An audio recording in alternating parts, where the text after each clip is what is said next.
We start with an announcement from LSU today that number 7 will be awarded to Kayshon Boutte this year. The junior wide receiver will take over the number that Tyrann Mathieu wore, that Leonard Fournette wore, pass it on to DJ Chark. Grant Delpit wore it on the national championship team, and Derek Stingley took that mantle from them. And next will be Kayshon Boutte, the All-American wide receiver. Let's talk about Kayshon first before we get to the actual passing of the number, which is done with 18 and 7 around here. But for Kayshon specifically, this make a lot of sense? Yeah, I think so. I think anytime a projected top 10 pick, best player on the team, and just watching just how he goes into that building, how he plays week in and week out, I think he's well deserving of the number 7. I think going into this year, I think Kayshon wants to prove a lot to people that he's that guy that we think he is down here in Baton Rouge. He's a talent that we know he can be. And to get through a full season healthy, I think that's going to be very, very important for Kayshon, because I think if he does, he's got to put up, world-class numbers in this offense. They're going to find a way to get him the ball. And to see him get awarded that 7, I have no quarrels with that. I think he's well-deserving. Again, we'll talk about 7 and 18 here in a second. But as far as Kayshon goes, I like this because he put out an Instagram post talking about the tradition and how much it means and what it means to be a leader off the field as well as on it, and commitment and all these words that he used that to me, signal that he's locked in. And he's never given the indication that he's not, but that's because he's very quiet. He was quiet on the recruiting front. He was quiet when he became a star as a freshman. He was quiet last year, and then there were rumors he was getting into the transfer portal, and that didn't happen, but he never said anything specifically about, wanting to get out or any issues he was having. It's just he's quiet, and that allows things to swirl. And we now live in a day and age in college football where there is an elite 20 players in the country who really don't have to care that much about their last year in college. Mm-hmm. We've seen that because Jamar Chase proved it, and Micah Parsons proved it, and to a lesser extent, Christian McCaffrey proved it, and Leonard Fournette proved it. And there is a plateau you can reach where you can kind of check out, and the NFL not going to care. Mm-hmm. You're talented, let's go. And Kayshon's in that group, and he has every option to kind of say, yeah, I'm just going to go get rich. This is not kind of for me. And this post that he made today gives the appearance that he's locked in and ready to go, which is a good sign. No, it's huge. And I think anytime, like you said, you've seen that blueprint set already in college football, that you're not going to get the gavel slammed on you if you decide not to play. And I think for Kayshon, that opportunity is right there at his feet. Anytime you look at any of these draft boards, any of these mock drafts, he's the number 1 receiver on just about all of them. So in a passing league like the NFL, number 1 elite receivers, they don't fall off trees. So Kayshon's put himself in a great position, just with a back end of a freshman year and a start to a sophomore campaign. He's already done enough, I think, in the eyes of the NFL to show that he can be a prospect that can play extremely well at the next level. So to see him, come back to Baton Rouge and do everything he can in his power to get back healthy and help this team and be the leader on and off the field, I think it bodes well for everyone. And it's great to see a guy like Kayshon, getting rewarded with that 7. What do you think of 7 and 18? Yeah, I love it. I think, anytime you have a tradition, I really can't point to any other schools that have, world-renowned numbers, or I would say 7 for sure, and players that play at that level and pass that tradition down. I can't think of any more. So yeah, Texas A&M's got the 12th man, the walk-on that wears number 12 and plays on the kickoff team. But yeah, yeah. So I can't really point to any more. So for LSU to have that claim to fame and look at the 7s that have come through this program, you're talking NFL caliber guys through and through. So for Kayshon to be rewarded with that, I think I love the idea of having that tradition. Look, I don't care about it. There are a lot of traditions that I love around here. I love the Golden Band from Tigerland, and I love Saturday Night in Death Valley, and I love the uniforms that are classic and wearing white at home. And there's a lot that I cling to as an LSU alum and an LSU supporter.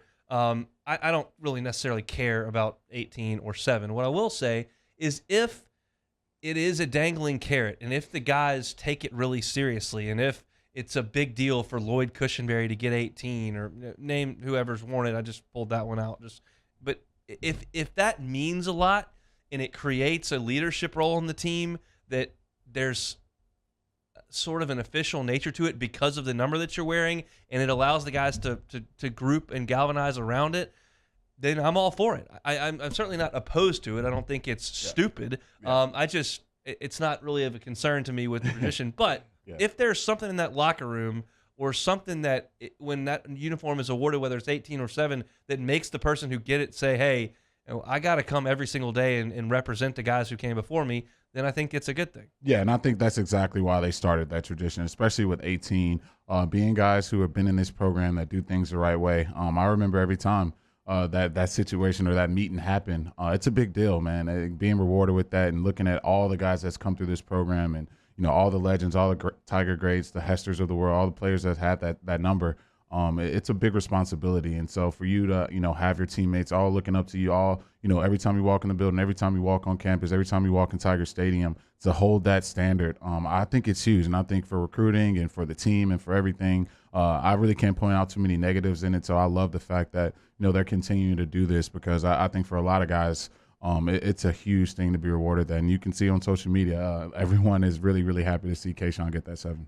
Yeah, and look, there's nobody more deserving on that roster in terms of being a playmaker than Kayshon Boutte, and he's going to have to be a massive piece to this offense. I trust Jack Besh. I think Malik Neighbors is a potential star. I think that you could look at Brian Thomas and Chris Hilton and certainly John Emery or Noah Kane, any of these guys that have the ability to be really productive players, but I don't see anybody on that list I routed off that has certainly not the credentials, and I don't think the upside that Kayshon has. We've seen it. I mean, the guy as a freshman set the SEC single game yardage record. He is that good. Do you put him in the same breath as Chase and Jefferson and Beckham and Landry, and is he that to you? I would put him in the same conversation. I was saying better. That's a mouthful to say, but he's definitely in the conversation. I think you look at top, LSU receivers. I think those guys had the benefit of being able to get through the season healthy. So those numbers are gonna, be a lot better than what Kayshon was able to put up last year. But if you project out what Kayshon would have put up over 12 games last season,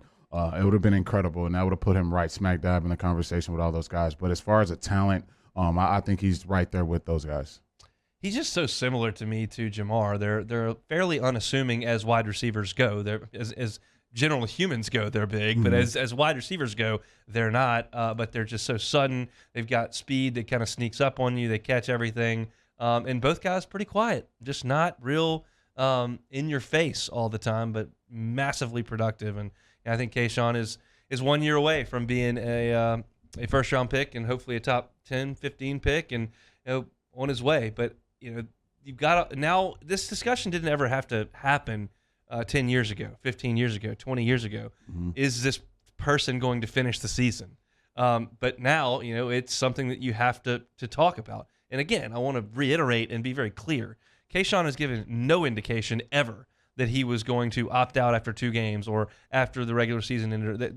That's never been even raised for a second. But it's such a small club of people that can even have that discussion reasonably, and he falls in it. So for him to come out and make that post today and talk about the number 7 the way that he did, I think is a really, really positive thing, and hopefully he becomes a leader on this team and certainly has to be as productive a player as anybody out there if LSU's going to be any good this year on the field. So Kayshon Boutte will wear number 7, which is now kind of a playmaker number here in Baton Rouge, derived from 18, which is more of a, I guess, leadership role and something that's elected by the previous 18s and the coaching staff. So Brian Kelly, as he comes in, you wonder what traditions stay, what traditions go.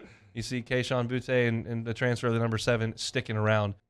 Thanks so much for watching Hunt Hill on YouTube. Now do us a favor. Hit the red subscribe button below and throw us a like. We'll see you next time.